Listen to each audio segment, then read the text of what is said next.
Sa malalim na kagubatan ng Amazon, may isang anino na dahan-dahang bumababa mula sa langit. Hindi ito ibon lang, isa itong halimaw. Kilalanin ang harpy eagle, ang tinatawag na flying grizzly ng forest canopy. Tingnan mo ang mga kuko nito, halos 5 inches ang haba.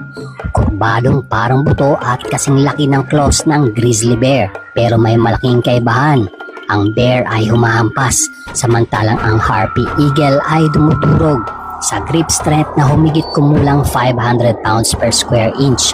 Hindi lang nito hinuhuli ang prey, kaya nitong durugin ang bungo at baliin ang galugod sa isang bagsakan. Isipin mo ito, mahigit 20 pounds ng muscle na lumilipad sa makapal na jungle ng halos 50 miles per hour. Para sa isang unggoy o slat, walang babala, walang sigaw.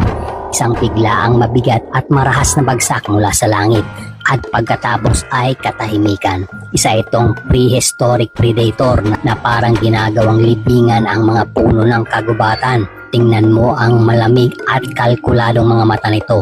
Kapag nakatutok na ang harpy eagle sa target, parang napapahinto ang buong gubat sa paghinga.